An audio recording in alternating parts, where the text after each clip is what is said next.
Olá! O medo e suas causas, né? Então, a gente para e observa e a gente não sabe como esse medo ele é construído, né? Esse medo ele é construído em toda a nossa existência, em todos os nossos processos, em todas as nossas passagens. O desconhecido nos provoca medo. A gente sempre cita a morte como um dos principais, digamos assim, medos de muitas pessoas, né? E mesmo aquelas pessoas que dizem, eu não tenho medo de morrer, no momento em que ela for morrer, ela vai ter medo. Por que ela vai ter medo?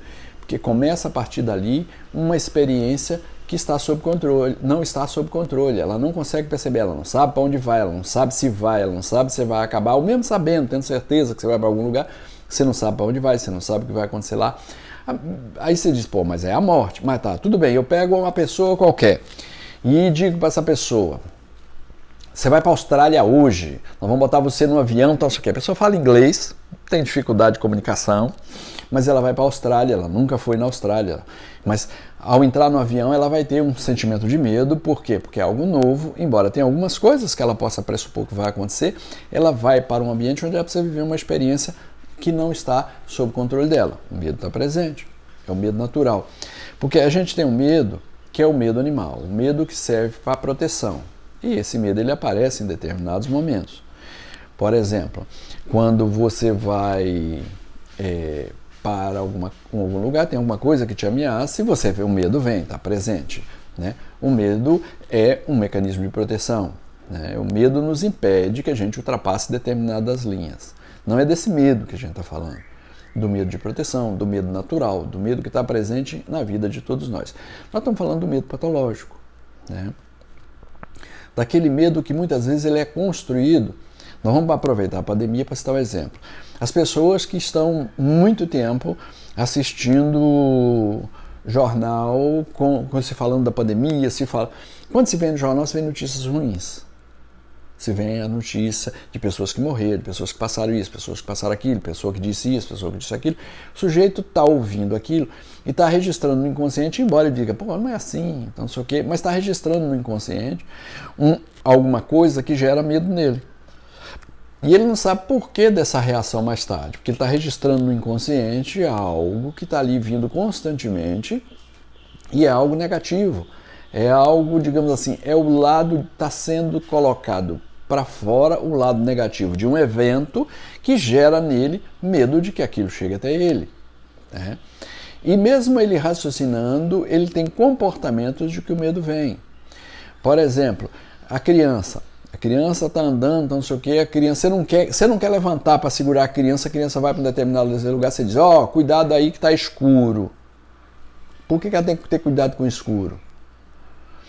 Ela registra lá no inconsciente dela de que escuro é perigoso. Porque alguém falou, ou não tinha assim uma lenda do homem do saco, você queria controlar a criança e dizer, cuidado, olha o homem do saco, olha o homem do saco. Você construía um medo na pessoa com algo que não existia. Tá?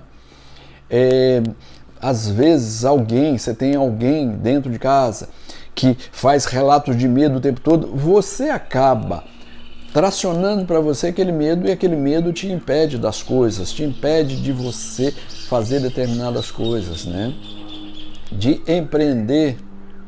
A gente falou do medo da barata, né? O sujeito tem medo da barata, o sujeito tem medo de sapo, o sujeito tem medo da vida, né? O sujeito que tem medo de viajar, o sujeito que não viaja só, o sujeito que não sai só, né? Eu preciso de alguém junto, isso está muito presente. São os medos construídos de forma inconsciente sem um sentido prático de ser. Né? O que a gente faz com os nossos filhos? Nossos filhos, a gente deixa eles em casa, quando ele tem 11, 10, 12 anos, uma idade que ele precisa começar a sair sozinho, a gente tem medo. A gente tem medo que ele seja assaltado. Não, no ônibus não, o ônibus vai ser assaltado. Né? Aí você cria muitas vezes algo impossível para você, ou difícil para você, de se transportar o seu filho para cima e para baixo, para que ele não aprenda a se locomover sozinho pelos meios de transporte. Por quê? Porque você tem medo de que ele seja assaltado. Mas faz parte da vida, faz parte do processo, ele precisa aprender, ele precisa ir, ele precisa pegar o ônibus, ele precisa conhecer, ele sabe saber, ele precisa ter uma independência. Né? E a gente tem dificuldade de descobrir quando é essa independência. Quando se torna um homem medroso que não pega ônibus porque ele tem medo do ônibus. No ônibus ele pode ser assaltado. É verdade, tem assalto no ônibus, claro que tem, né? Tem assalto no ônibus, tem assalto no ponto de ônibus, tem assalto na rua, tem assalto no shopping, tem assalto em tudo quanto é canto, tá? E nem por isso você vai deixar de sair, deixar de viver, deixar de ter uma vida, porque tem certas coisas aí que são negativas, né? Que a gente está sujeito a elas, mas elas não são motivos para nos impedir de viver, nem de andar de ônibus aquelas pessoas que não têm carro, aquelas pessoas que não têm condições, muitas vezes, de dirigir. Às vezes a pessoa não dirige, né? Às vezes tem até carro à disposição, mas não consegue. Ele precisa ir de ônibus. Mas você cria o medo do sujeito e aquilo vai ser um sofrimento para o sujeito. Você não cria independência no sujeito de que ele pode ir e vir sozinho, né? Ele pode utilizar mecanismos públicos que vão levá-lo a uma independência, né? Por quê? Por conta do seu medo, né? Eu tenho um filho que gosta de moto, sempre gostou de moto. E até que um dia a gente descobriu que o medo de moto não era dele, era nosso, né? E para a nossa tranquilidade, do nosso medo, que não é dele, hoje ele só faz trilha. Ele não tem moto de rua, não tem moto de cidade, hoje ele só faz trilha. Então, mas a gente tem consciência de que o medo é nosso, não é dele. Ele não tem medo de moto, ele sabe andar de moto. Pode acontecer alguma coisa? Pode. Pode acontecer no carro também. Pode acontecer em qualquer lugar. Mas a gente tem um medo que a gente precisa trabalhar. Então, o medo, ele é limitador. O medo serve, ele é funcional, ele é de proteção, na medida e no momento correto, né? Por exemplo, eu fiquei bravo no trânsito, não sei o quê, saio para brigar com o cara tem 2 metros de altura, o cara tem 30 anos, eu tenho 65, o medo vai dizer para mim assim, não dá um tapa nele não, que ele vai te quebrar todo. O medo, ele é proteção, ele está me protegendo, né? Está me protegendo por quê? Porque é líquido e certo que se eu for bater num cara de 35 anos, de 30 anos, com 2 metros de altura, eu vou apanhar. Então, o medo funciona, é óbvio que é uma forma de brincadeira, mas o medo me protege num determinado momento. Agora, eu preciso conviver com o medo. Por exemplo, vou fazer uma palestra para 500 pessoas. Se eu deixar o medo me dominar, eu não consigo falar. Mas se eu controlar o medo e entender e utilizar técnicas para falar, eu vou falar, embora o medo esteja presente ali, tá? Então, é esse entendimento, é esta relação que o medo aparece. Por que o medo aparece? O medo aparece pela insegurança. E às vezes não aparece, mas ele pode aparecer. Né? Você escuta muitos artistas dizendo o seguinte, toda vez que eu vou entrar no palco dá aquele friozinho no estômago. Aquele friozinho no estômago é medo. Tá? A gente vê uma pessoa que é tímida. A pessoa diz para você, eu sou tímido, sou tímido. Timidez é o quê? Timidez é medo. E está atrapalhando o sujeito. Porque a timidez, ela tem um determinado limite. Ela não pode ser um impeditivo para que você faça aquilo que precisa ser feito na sua vida. Tá? A gente vê muito, é muito comum na escola, na faculdade, as pessoas que têm um medo enorme na sala onde ele já está há anos de expor um trabalho. Eu sou tímido. Por que ele é tímido? Ele não tem segurança do que vai falar. Né? Ele não entende que ele precisa falar daquele universo, aquele universo está mal dominado, porque é óbvio que ele está aprendendo, e ele tem medo da reação do outro, do julgamento do outro, o que o outro vai pensar dele. Né?